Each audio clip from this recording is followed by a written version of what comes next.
Bismillahirrahmanirrahim. Assalamualaikum warahmatullahi wabarakatuh.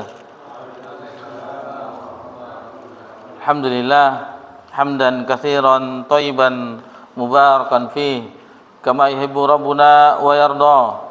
Asyhadu an la ilaha illallah wahdahu la syarikalah wa asyhadu anna Muhammadan abduhu wa rasuluh sallallahu alaihi wa ala alihi wa man sara ala nahjihi wa tamassaka bi sunnatihi li yaumiddin wa salaman tasliman katsira. Ya ayyuhalladzina amanu taqullaha haqqa tuqatih wa la tamutunna illa wa antum muslimun. Amma ba'd. Alhamdulillah, puji syukur kehadiran Allah Subhanahu wa taala.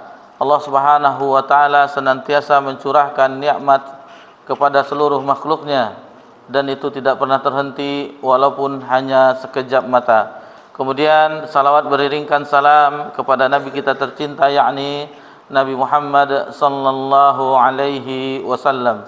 Ikhwani fiddin, a'adzakumullah, kita telah berada di bulan yang ketiga, yakni di bulan yang kedua, yakni bulan Safar. Jadi kita telah melewati bulan Al-Muharram. Di malam yang berbahagia ini kita berada di tanggal 3 Safar tahun 1447 Hijriah, bertepatan 27 Juli 2025 Masehi. Insyaallah ini adalah pertemuan kita yang ke-8 dalam pembahasan kitab Riyadhus Shalihin yang disusun oleh Al-Imam An-Nawawi rahimallahu taala. Di pertemuan sebelumnya, alhamdulillah, kita masih di bab yang kedua, membahas tentang taubat. Itu hadis yang sangat panjang. Hadis yang ke-22, hadis yang sangat panjang, yang mana hadis tersebut berkenaan dengan 3 orang yang beriman dari golongan sahabat Nabi sallallahu alaihi wasallam yang tidak ikut perang Tabuk. Jadi kejadian peristiwa ini terjadi pada bulan Rajab tahun ke-9 Hijriah.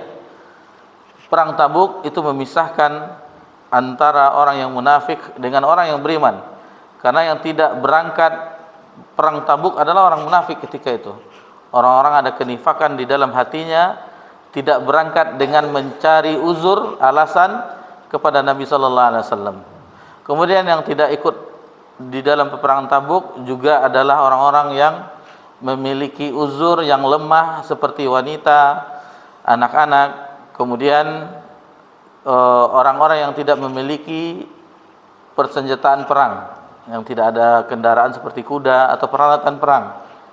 Mereka adalah orang-orang yang tidak ikut perang Tabuk. Dan ada 3 orang yang tidak ikut, sebagaimana yang telah kita bahas di pertemuan yang lalu. Yang pertama adalah Ka'ab bin Malik, yang kedua Murarah bin Al-Rabi' Al-Amri, kemudian yang ketiga Hilal bin Umayyah. Selama 50 malam mereka itu diboikot. Istilahnya, bahasa apanya, ditahzir, tidak boleh berbicara, tidak boleh bertransaksi dagang, memang dikucilkan. Dan ini tujuannya adalah efek jera kepada 3 orang ini. Dan di malam yang ke-40, istri-istri mereka itu tidak diperbolehkan berhubungan dengan mereka, istilahnya tidur dengan mereka. Dan tepat di malam yang ke-50 maka turunlah ayat dari firman Allah Subhanahu wa taala menerima taubat 3 orang yang tanpa alasan, yang tidak ikut di perang Tabuk. Perang Tabuk adalah perang yang disebutkan oleh ahli sejarah Jaisul Usrah, yaitu perjalanan yang sangat sulit. Tapi kita di malam yang berbahagia ini melanjutkan ke hadis berikutnya, masih di bab yang kedua, bab taubat, dan insyaallah yang tersisa 3 hadis lagi di bab ini. 3 bab, hadis yang ke-23, 24 dan 25. Maka untuk itu marilah sama-sama kita dengarkan hadis yang ke-23. Tafadhol, siapa? Ustaz Yayan atau siapa? Ya lah. Tafadhol.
Baik, di hadis yang ke-23 ini adalah kisah tentang seseorang perempuan di zaman Nabi, sahabiyah.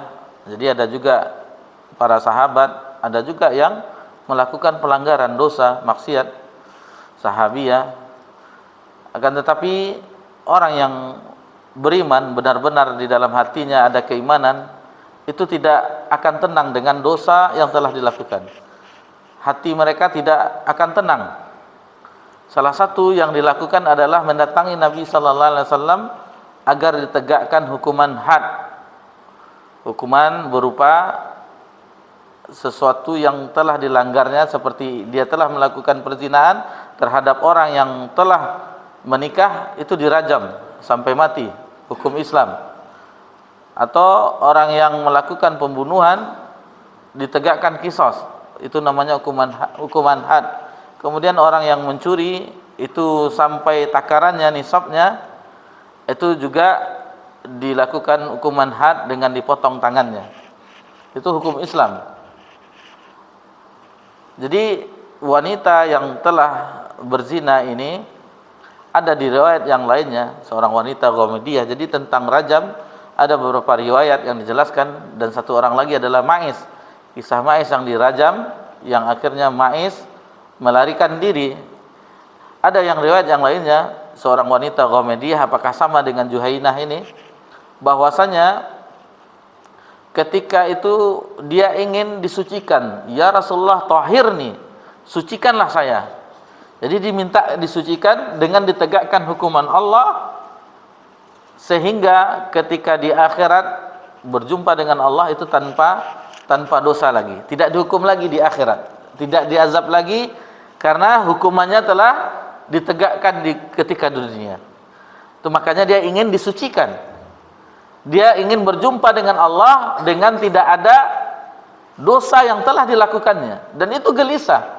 Bahkan Nabi mengelak, engkau adalah orang yang gila, Ditolak oleh Nabi di riwayat yang lain. Engkau adalah ini, apakah dia seorang yang waras? Karena konsekuensinya berpisahnya nyawa. Nah, jadi Nabi mengatakan ini orang yang tidak waras ini, dan akhirnya dia mengatakan dia ini dan seterusnya. Karena hamil, maka ditunggu sampai melahirkan.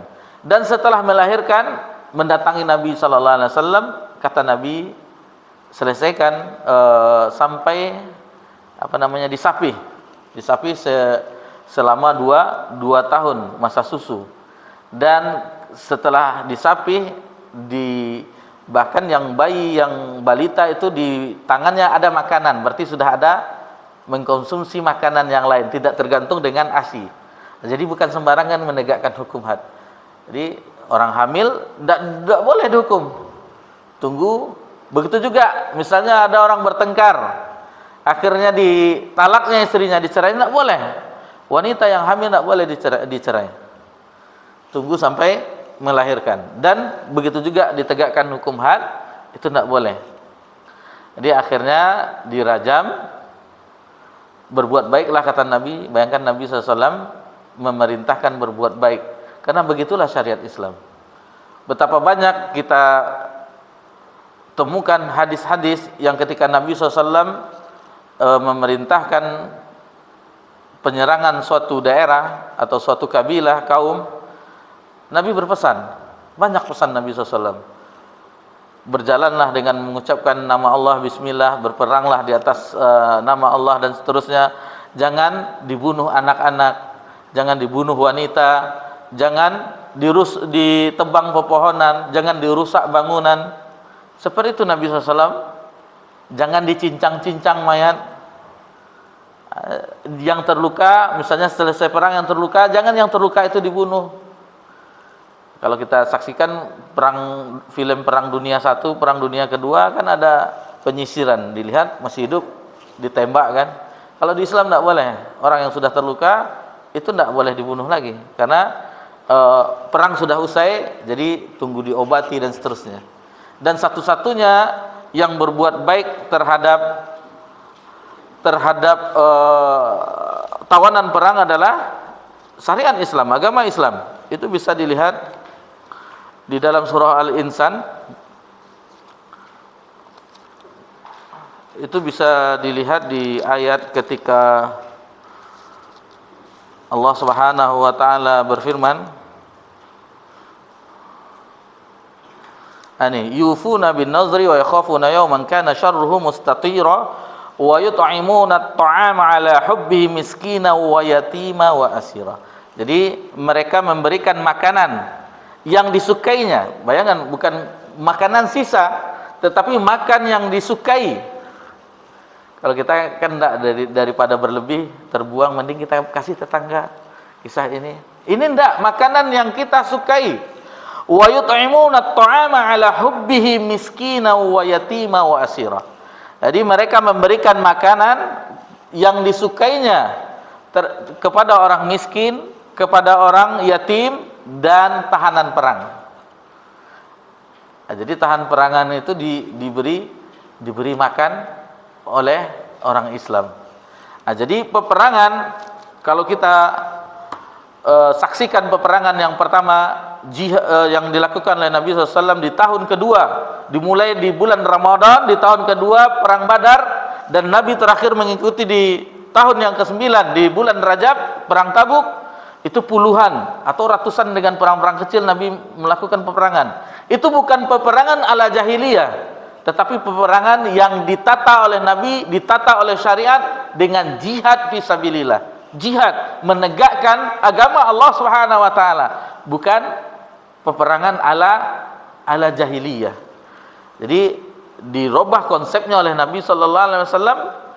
Lalu peperangan tersebut tujuannya pertama tentunya menegakkan tauhid, menghilangkan kesyirikan, menegakkan keadilan, kedamaian, kasih sayang, dan seterusnya.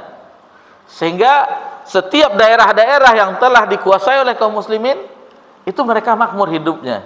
Sehingga orang-orang yang bertetangga yang belum bergabung dengan kaum muslimin, seperti di perbatasan-perbatasan yang masih dalam kawasan Imperium Romawi dan Persia, itu iri melihat kedamaian di dalam pemerintahan kaum muslimin. Sehingga di zaman-zaman Khulafaur Rasyidin, Bani Umayyah, Bani Abbasiyah, perbatasan tersebut mengirim surat agar mereka ditaklukkan. Biarlah mereka membayar jizyah kepada pemerintahan kaum muslimin. Karena kalau sudah mereka masuk Islam, hak mereka, anak istri mereka sama dengan hak dengan anak istri khalifah, pemimpin. Tidak dibedakan. Keadilan yang ditegakkan oleh pemerintahan kaum muslimin. Begitu juga seandainya mereka tidak mau memeluk Islam, dengan membayar jizyah, upeti, sudah dibayar, haknya sama.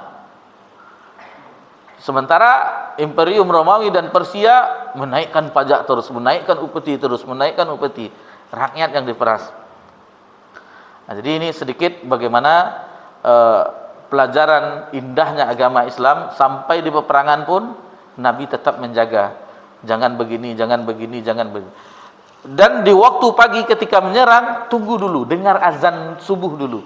Seandainya terdengar azan subuh, berarti itu negeri kaum muslimin, jangan diserang. Jadi Nabi memang taktik perang Nabi itu menyerang itu di waktu pagi. Dan jika tidak ada terdengar azan subuh, baru boleh menyerang suatu kaum, suatu kabilah yang biasanya itu orang-orang yang belum melakukan perdamaian dengan pemerintahan kaum muslimin. Jadi ini bagaimana taubat itu membersihkan, mensucikan, dan orang yang telah menegakkan hukuman had tersebut di permukaan bumi akan membawa bumi itu kedamaian. Bumi itu kedamaian. Orang mungkin mengatakan kisos itu berbahaya, ini bunuh dengan dibunuh itu. Akan tetapi penelitian, orang barat yang meneliti, negara-negara yang menegakkan hukum Islam, syariat Islam itu lebih aman, lebih damai dibandingkan dengan yang tidak menerapkan hukum Islam. Di Amerika satu kota itu tingkat kriminalnya satu hari dibandingkan, misalnya kita anggap saja Arab Saudi sekarang ini, itu 13 tahun seluruh kriminal di Arab Saudi, di salah satu negeri di Amerika, New York kah, Chicago kah, itu satu hari, bandingkan kriminalnya. Karena ini ditegakkan hukum had. Siapa yang mau membunuh, karena efeknya mereka dikisos, dibunuh. Siapa yang mencuri, dipotong tangannya. Dan ada satu buletin, itu pernah disampaikan oleh salah seorang, bahwasanya ketika beliau, ustadz kita yang belajar di kota Nabi, ada sebuah buletin diceritakannya orang yang menjadi tenaga kerja. Dia bukan orang Arab Saudi, dari daerah lain, dari daerah Jazirah Arab juga. Akan tetapi selama di Arab Saudi itu tidak pernah mencuri. Selama di Arab Saudi dia bekerja tidak pernah mencuri. Ketika pulang ke kampung halamannya mencuri. Ketika diinterogasi dijawabnya, kalau di situ menerapkan hukum Islam, kita mencuri dipotong tangan. Kalau di sini kan tidak, di negerinya. Nah, jadi terciptanya keamanan Allah yang memiliki alam semesta, yang mengatur alam semesta. Tentu Allah lebih mengetahui bagaimana kesejahteraan di permukaan bumi ini. Taib. Itu beberapa petikan pelajaran di hadis yang ke-23, dan bahwa seseorang yang ketika di dunia telah mendapatkan hukum had, di akhirat itu datang dengan tanpa dosa, Di sini pelajaran, Umar pun tidak menyetujui Nabi menyolatkan yang wanita ini, yang telah menjalani hukuman had. Lalu kata Nabi SAW, seandainya taubatnya ini diberikan kepada 70 orang sahabat penduduk kota Madinah, itu mencukupi. Bayangkan bagaimana niat seorang wanita ini ketika berdosa, bertobat kepada Allah, kembali kepada Allah, dan ditegakkan hukuman atas dirinya. Taib. Istamir.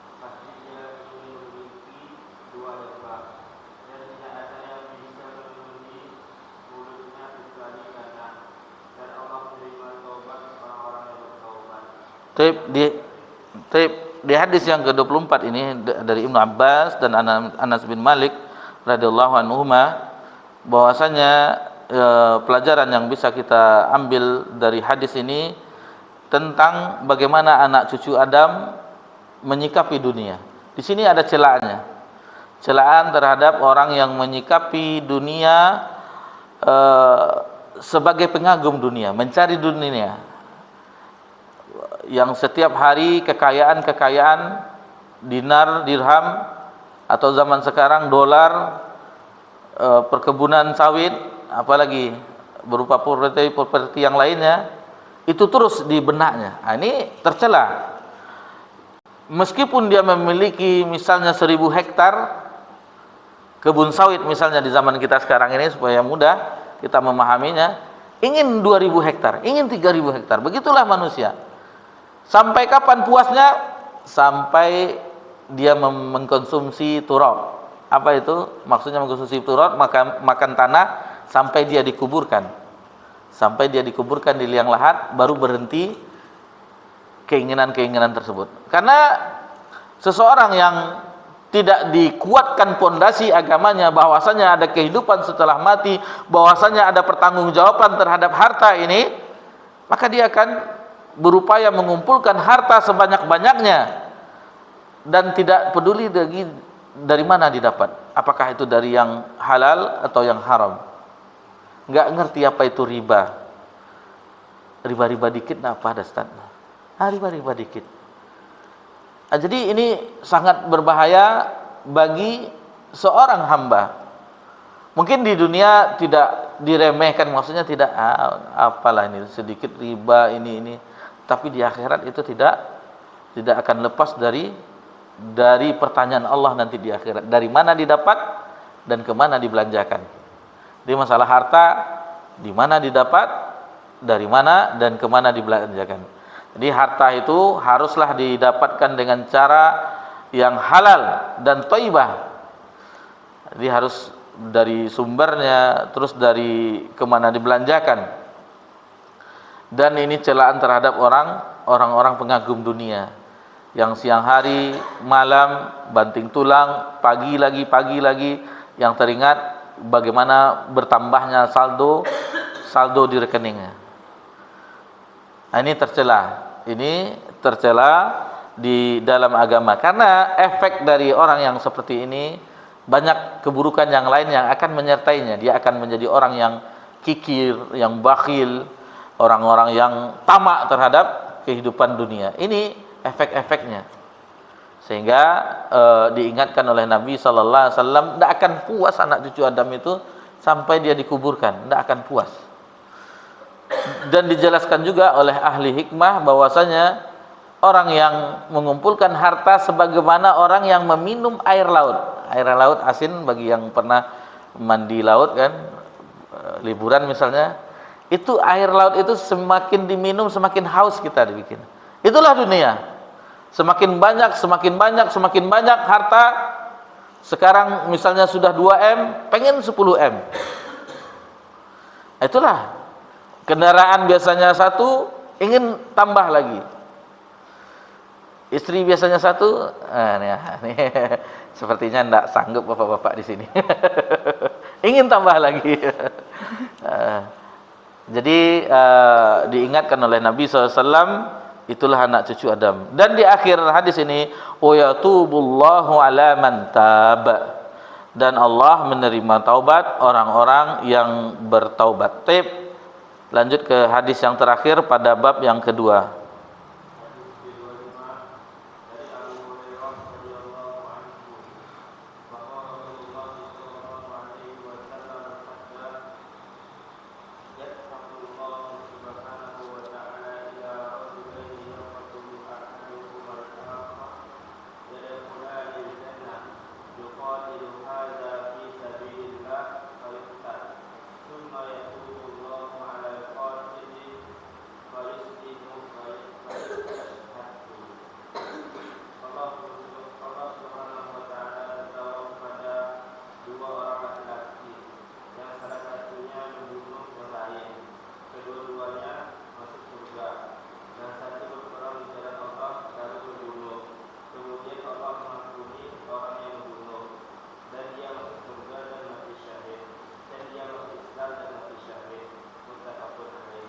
Hadis yang ke-25 ini itu kebalikan dari hadis yang ke-10. Bisa dilihat hadis yang ke-10 di halaman 42. Jadi hadis Abu Burakah Nufaik bin Al-Harith As-Saqafi radhiyallahu anhu, yang mana dua orang muslim yang membunuh dan terbunuh sama-sama masuk neraka. Nah, kalau yang ini di hadis yang kita pelajari ini, yang hadis yang ke-25, yang membunuh dan terbunuh sama-sama masuk surga. Nah, ini kebalikan. Kalau yang hadis yang ke-10, kenapa dia kedua-duanya sama-sama masuk neraka? Kata Nabi SAW, yang membunuh itu juga ada niatnya untuk membunuh saudaranya. Nah, ini dia kenapa yang terbunuh dan membunuh sama-sama masuk neraka. Adapun di hadis yang ke-25 ini, yang membunuh dan terbunuh sama-sama masuk surga. Karena apa? Mereka berperang di jalan Allah, yang satu masih belum memeluk agama Islam. Akhirnya dibunuhnya yang satu yang sudah bersahadat, mati syahid, dan yang membunuh ini dapat hidayah. Dia masuk Islam dan berperang juga sebagai syuhada. Nah, jadi yang membunuh dan terbunuh sama-sama masuk surga. Nah, ini kebalikan dari hadis yang ke-10 yang telah kita pelajari di bab ikhlas, Kemudian di hadis ini juga dapat diambil pelajaran tentang yadhakullah, Allah tertawa. Ini tentang sifat Allah. Ini kita jelaskan dahulu di hadis yang nomor 16, pernah kita pelajari hadis nomor 16 di halaman 49. Coba ini kita ulang kembali karena pernah kita bahas. Mana? Allah afrahu bi taubah 'abdi min ahadakum. Nah, jadi Allah lebih bergembira. Di sini afrah, lebih bergembira. Kalau di sini yadhakullah, Allah tertawa. Di dalam masalah ini memang ada orang yang mengatakan bahwa itu adalah tertawa di situ adalah itu ridho Allah, pahala Allah. Jadi ditakwilnya, diselewengkannya maknanya. Akan tetapi tentang Asmaul Husna wa Sifatul Ulia, Aqidah Ahlussunnah itu memberikan pelajaran. Apapun yang dikabarkan oleh Allah di dalam kitabnya Al-Quranul Karim dan Nabi SAW mengabarkan, maka itu diterima sesuai dengan kebesaran dan keagungan Allah Subhanahu wa taala, tanpa ditaktil, tanpa ditolak, tanpa ditakyif, ditanyakan bagaimananya, tanpa ditakwil, diselewengkan maknanya, tanpa ditamsil, tanpa ditashbih, sesuai dengan kebesaran dan keagungan Allah Subhanahu wa taala. Jangan pikirkan zatnya. Jadi begitu akidah Ahlussunnah untuk memahaminya. Dan jangan serupakan dengan makhluk. Laisa kamitslihi syai' wa huwas samiul basir. Nah, jadi begitu. Kalaulah tidak seperti itu kita memahaminya, maka seluruhnya akan ditakwil. Nah, jadi akidah Ahlussunnah menetapkan sesuai dengan kebesaran dan keagungan Allah Subhanahu wa taala. Dan itu tidak kalau bagi yang mungkin di majelis yang lain, ketika ada pelajaran di masjid yang lain, syarah akidah Ahlussunnah wal Jamaah, ketika membahas tentang sifat Allah Subhanahu wa taala, sifat Allah Subhanahu wa taala itu secara garis umum ada dua. Sifat subutiyah, kemudian sifat salbiyah. Sifat subutiyah itu dibagi dua. Ada sifat zatiyah yang senantiasa menyertai Allah, seperti ilmu, kalam, dan seterusnya, maha mendengar, maha mengetahui, itu tetap ada sama Allah. Kemudian ada sifat fi'liyah. Fi'liyah ini seperti ini yang kita bahas di malam ini, gembira, tertawa, dan ini. Tapi jangan samakan dengan makhluk. Kalau samakan dengan makhluk, maka itu keluar dari akidah Ahlussunnah wal Jamaah. Itu yang pertama. Kemudian subutiyah yang tetap bagi Allah. Kemudian sifat salbiyah yang itu mustahil bagi Allah. Apa itu? Mengantuk, mati, lupa, dan seterusnya. Nah, jadi begitu kita memahami sifat-sifat Allah yang maha tinggi dan nama-nama Allah yang maha indah. Ada kaidah-kaidahnya. Jadi ini kalau kita pelajari itu tidak memakan waktu.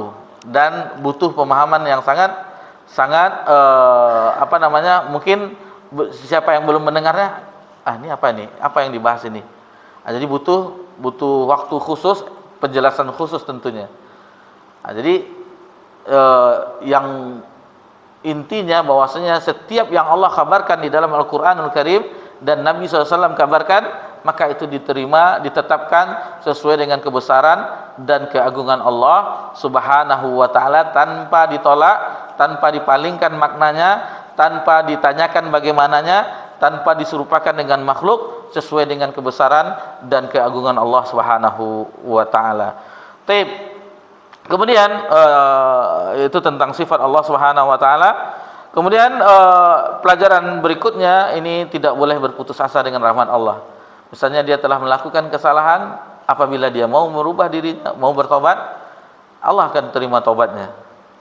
Ayat yang kemarin juga, waktu di pertemuan sebelumnya dalam surah Az-Zumar, ya ibadi, bukan ya ayyuhallazina amanu, tetapi ya ibadiyallazina asrafu ala anfusihim la taqnatu sampai ke ya ibadiyallazina asrafu, wahai hambaku, kata Allah, yang telah melampaui batas terhadap dirinya, la taqnatu mir rahmatillah, janganlah putus asa terhadap rahmat Allah. Innallaha yaghfiruz dzunuba jami'an, sesungguhnya Allah mengampuni seluruh dosa Allah akan ampuni jika seseorang mau minta ampun kepada Allah Subhanahu wa taala. Kemudian tadi Allah mengampuni semua dosa, dan Allah itu tak peduli seberapa banyak dosa kita. Allah tak peduli. Coba Fikri cari, ketik di situ hadis Arba'in nomor 42, hadis yang terakhir. Alhamdulillah telah kita pelajari di 2 tahun yang lalu.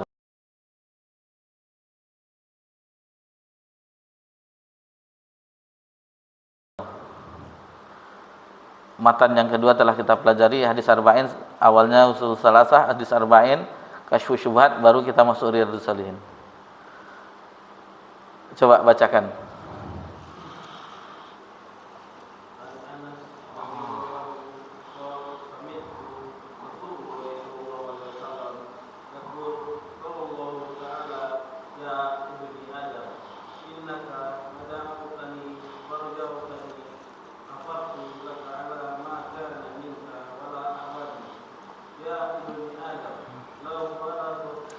Abali apa ubali?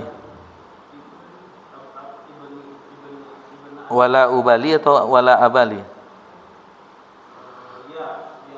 Ya ubali atau abali?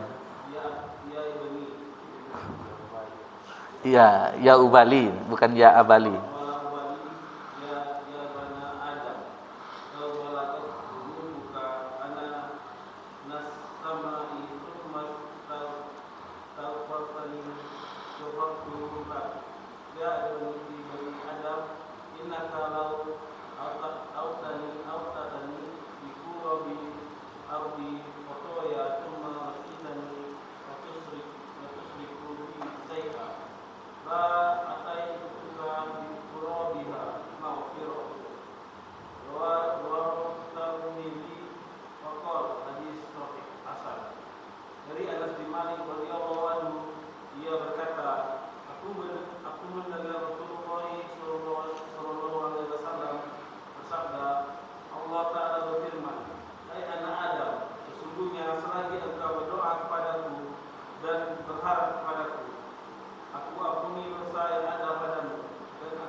Jadi hadis yang terdapat dalam Arba'in Nawawiyah, hadis yang terakhir ini menunjukkan kepada kita, seberapapun dosa kita besarnya, sebanyak buih di lautan, sebanyak ufuk, seluas langit dan bumi, Allah akan memberikan ampunan sebanyak itu juga, seluas itu juga. Allah Rabbuna Jalla wa Ala yang memiliki sifat Maha Pengampun, Ghafur, Ar-Rahim. Dan apabila itu kita pelajari sifat-sifat Allah Subhanahu wa taala dan nama-namanya yang indah, itu akan menambahkan keimanan kita, akan merasakan bagaimana itulah Rabb yang kita beribadah kepadanya, yang senantiasa ruku sujud meminta kepadanya. Jadi salah satu kita cara mengenal Allah, ma'rifatullah, mengenal Allah, yaitu dengan mempelajari nama-namanya yang maha indah dan sifat-sifatnya yang maha tinggi. Bayangkan Allah Azza wa Jal, Allah Azza wa Jal, sepenuh bumi orang berdosa apapun, jika datang kepada Allah, Allah akan ampuni. Apabila mengakui juga, seperti Sayyidul Istighfar tuh, Abu laka bi ni'matika alayya wa abu bizambi. Aku akui nikmat ini semuanya dari Engkau ya Allah. Wa abu bizambi, dan aku akui juga dosa-dosaku. Nah, jadi pengakuan kita terhadap Allah itu yang Allah inginkan. Itulah ibadah yang namanya taubat. Bukan menghalalkan orang bermaksiat kepada Allah, enggak. Akan tetapi di dalam maksiat seorang hamba dan semua anak Adam tidak luput dari dosa, ada nama ibadah namanya taubat. Kembali kepada Allah. Wahai orang-orang yang telah melampaui batas, wahai orang-orang yang telah melakukan dosa siang dan malam, Allah bentangkan ampunan di siang dan malam. Itulah Allah Rabbuna Jalla Allah. Allah tak wala ubali, kata Allah dalam firman-Nya di hadis qudsi yang telah dibacakan tadi. Allah tidak peduli. Yang penting mau nak minta ampun, mau nak kembali kepada Allah, mau nak bertobat kepada Allah Azza wa Jal. Para sahabat sebelum cahaya Islam menerangi sanubari mereka, mereka adalah orang-orang pembunuh, mereka adalah orang-orang menyembah berhala, mereka adalah orang peminum khamar, mereka orang-orang berzina di antara mereka. Meskipun ada yang menjaga fitrahnya, sebagaimana Abu Bakar itu menjaga fitrahnya, Utsman bin Affan menjaga fitrahnya, tidak ikut dengan ala jahiliyah. Akan tetapi ketika cahaya Islam datang, mereka mempelajarinya, giat mereka dengan belajar mempelajari wahyu yang turun kepada Nabi SAW. Mereka dengarkan, mereka patuh dan taat, sami'na wa ata'na, sehingga mereka adalah menjadi umat yang terbaik. Khairun nas qarni, sebaik-baik manusia adalah di zamanku, kata Nabi. Tsummal ladzina yalunahum, tsummal ladzina yalunahum. Kemudian generasi setelahnya, kemudian generasi setelahnya. Begitulah Nabi SAW mendidik umat dengan wahyu, ditarbiyah oleh Nabi SAW sehingga menjadi umat Rabbani yang beribadah kepada Allah Subhanahu wa taala dan menggantungkan hatinya kepada Allah Subhanahu wa taala. Kemudian di hadis ini juga mati syahid adalah salah satu jalan jihad. Mati syahid adalah salah satu amalan yang akan menyebabkan seseorang itu masuk surga Allah Subhanahu wa taala. Apabila dia tidak ada dosa-dosa yang lainnya atau utang. Jadi seseorang yang mati syahid apabila ada hutang, itu belum bisa memasukkannya ke dalam surga. Jadi bagaimana muamalah juga diatur di dalam agama kita. Agama yang mulia, yang Allah turunkan dari sisinya untuk kemakmuran bumi, untuk kesejahteraan bumi ini. Tapi kita ingatkan bahwasanya ada sebuah ayat di dalam surah An-Najm. Nanti bisa dilihat dalam surah An-Najm ayat 32, Inna rabbaka wasi'ul maghfirah. Sesungguhnya Rabbmu itu luas ampunannya, tanpa batas. Tanpa batas. Tapi alhamdulillah berkat hidayah bimbingan dari Allah Subhanahu wa taala, bab yang kedua tentang taubat telah kita selesaikan sampai hadis yang ke-25. Dan kita masuk ke bab berikutnya, bab yang ketiga, yakni bab sabar. Jadi tidak tunggu pekan depan seberapa yang bisa kita pelajari di bab ini, sampai di situlah, sampai menjelang azan isya. Tafadhol.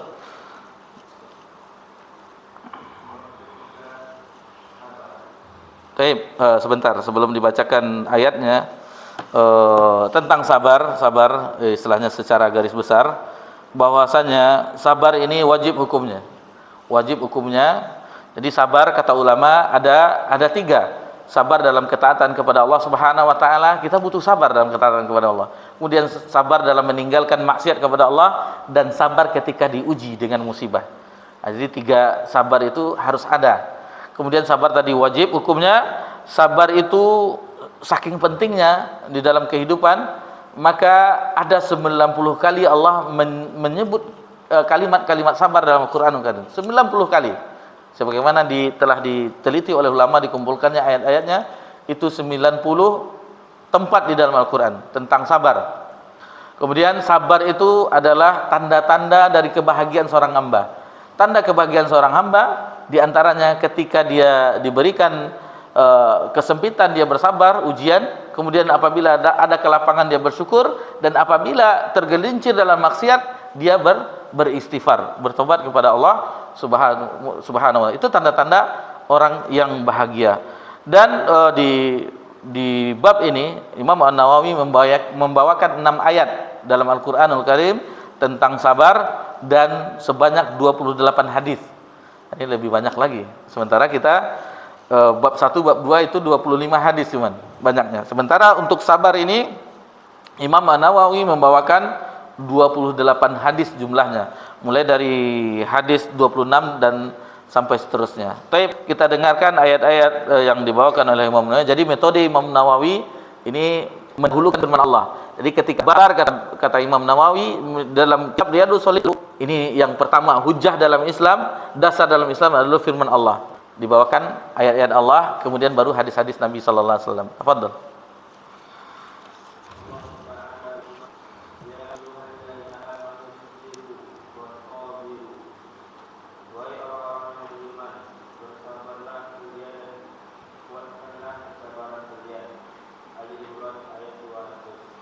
Baik, jadi ini dibawakan ayat surah Ali Imran, ini ayat yang terakhir dalam surah Ali Imran, ayat ke-200.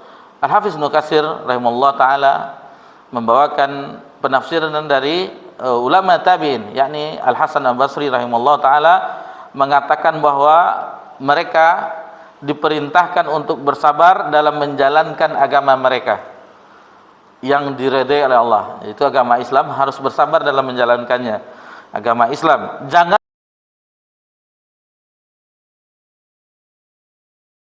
mereka meninggalkannya baik dalam keadaan suka maupun duka, dan dalam keadaan miskin ataupun dalam keadaan kaya, hingga mereka mati dalam keadaan memeluk agama Islam. Hendaklah mereka bersabar serta teguh dalam menghadapi musuh-musuh yang menyembunyikan agama mereka. Taib, ayat berikutnya.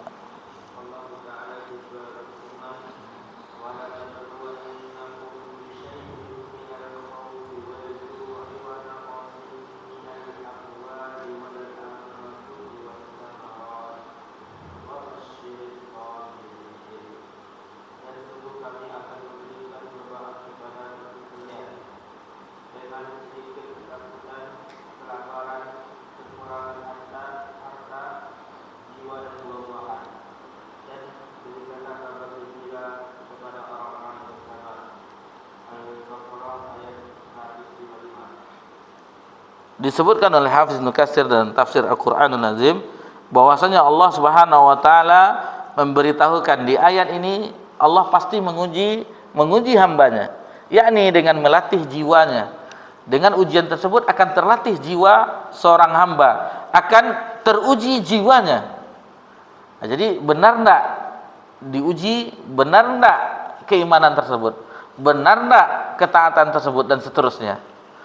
Kemudian ada kalanya Allah menguji dengan kesengsaraan, sebagaimana ayat tadi disebutkan, rasa takut, rasa lapar, dan begitu seterusnya. Jadi ada banyak di beberapa ayat sebenarnya banyak tentang ini disebutkan, dan Al-Hafiz Ibnu Katsir menjelaskan beberapa ayat yang semakna.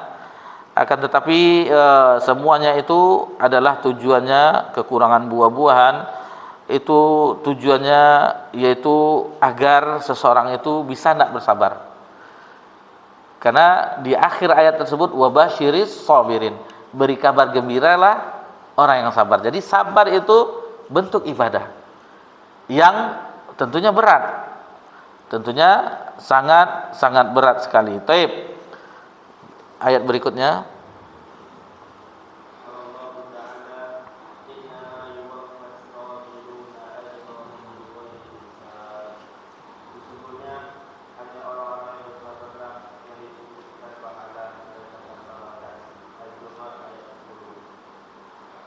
Al-Imam Ibnu Katsir rahimahullah taala membawakan 3 pendapat ulama ahli tafsir mufassirin di dalam tafsir beliau. Pertama, pendapat Imam Al-Auza'i rahimahullah taala bahwasanya ayat ini innama yuwaffas sabiruna ajrahum bighairi hisab, sesungguhnya hanya orang-orang yang bersabarlah yang dicukupkan atas mereka pahala tanpa batas. Maksudnya kata Imam Al-Auza'i adalah bahwasanya pahala mereka itu tidak ditukar ataupun ditimbang melainkan secara borongan tanpa perhitungan. Ini banyak, tidak ada dihitung 10 kali lipat, 700 kali lipat, tidak, borongan banyak tanpa dihitung oleh Allah. Adapun Ibnu Juraid rahimahullah taala menyebutkan, kata Hafiz Ibnu Katsir, bahwasanya pahala mereka tidak diperhitungkan melainkan itu terus menerus, tidak ada putus-putusnya. Itu maksud ajarahum bighairi hisab. Kemudian yang terakhir As-Suddi itu mengatakan, yaitu maksudnya akan diberikan pahala dengan dimasukkan ke dalam surga. Dengan dimasukkan ke dalam surga, innama yuwaffas sabiruna ajrahum bighairi hisab. Baik. Ayat berikutnya.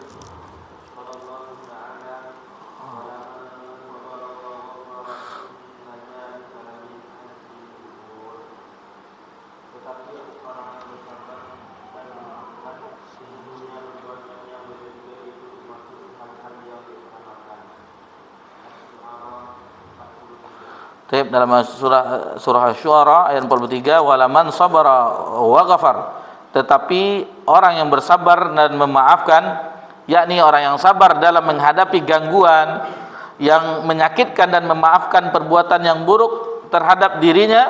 Lalu kata Allah di akhir ayat ini, inna dzalika lamin azmil umur, sesungguhnya perbuatan yang demikian itu termasuk hal-hal yang diutamakan. Said Ibnu Jubair rahimahullah taala mengatakan bahwa makna yang dimaksud ialah hal tersebut benar-benar termasuk perkara yang besar yang dianjurkan oleh Allah taala untuk dilakukan. Kemudian riwayat-riwayat yang lainnya bahwasanya ada sebuah riwayat, kita selesaikan dulu penafsiran ini. Ada sesuatu peristiwa ketika Nabi SAW duduk dekat Abu Bakar As-Siddiq. Ketika itu Abu Bakar As-Siddiq dimaki-maki oleh orang. Lalu Abu Bakar diam saja.